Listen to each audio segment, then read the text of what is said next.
podcast fresh. Uncharted 2 movie confirmed. This is interesting. So you saw the Uncharted movie last year, I think? Yeah, with Tom Holland.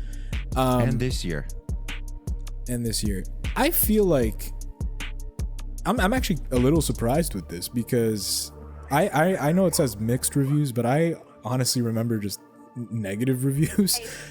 At least negative to the sense of like it's the most mediocre of mediocre films, right? But it does seem like the first film made a lot of money and it's warranting an Uncharted 2. So, I mean, I don't know. Are you surprised by that? Yeah, no, the first movie's fun. I actually enjoyed it. Okay. I enjoyed it as sort of like a fun, entertaining movie to watch. Mm-hmm. But 2 hours later, don't ask me what happened in that movie. I'm not going to probably remember. In some ways, it just feels like, you know, it's just Tom Holland he looks too much like Tom Holland to me. And Mark Wahlberg is just too much Mark Wahlberg for me. Mm-hmm. It's almost like when I see The Rock and Kevin Hart, it's like I'm done with that team for the time being. They're just so overexposed, right?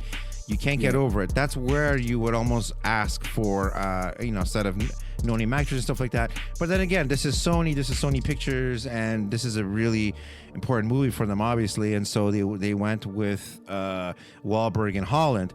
Only problem, though, is as this thing gets more popular, those two are going to demand more money to be in these movies, right? And all of a sudden, that shoots up your budget, and all of a sudden the movie does, $350 million, and everybody starts saying that's a disappointment because it costs $250 to make it, right?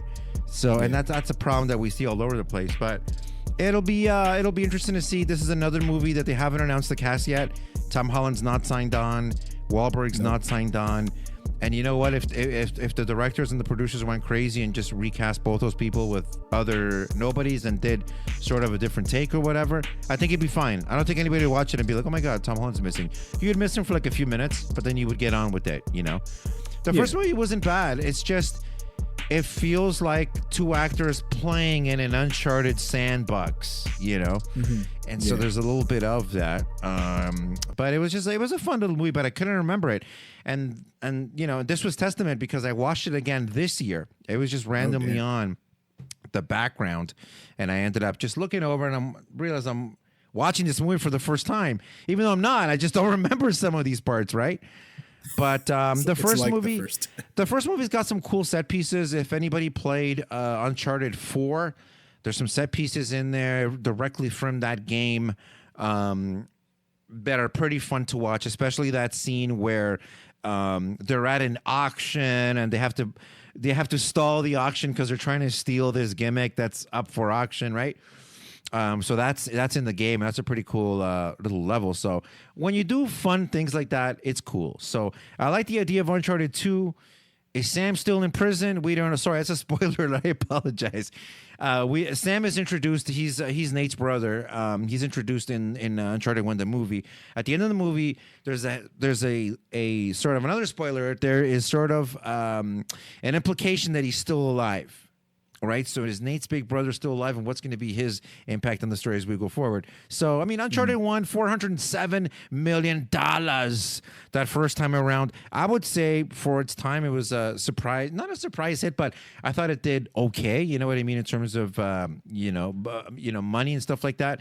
And yeah, this is from all intents and purposes, Mark Wahlberg is going to be involved. I think they were saying here in the article that somebody told him to start growing out his mustache, right?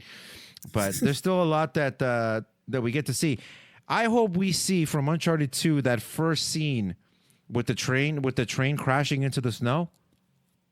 It's such a cool part. I played that yeah, part it's an iconic sort of moment in video game history, I suppose. It'd be fun to see that on the big screen.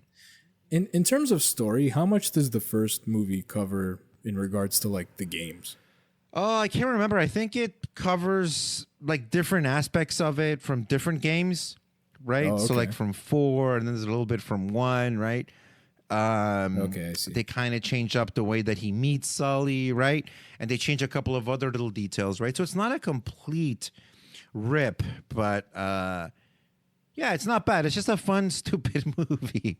I mean, yeah. I think people get upset because I think it came in with a lot of hey, is this going to be the new Indiana Jones, right? Is this going to be the new Mummy thing, right?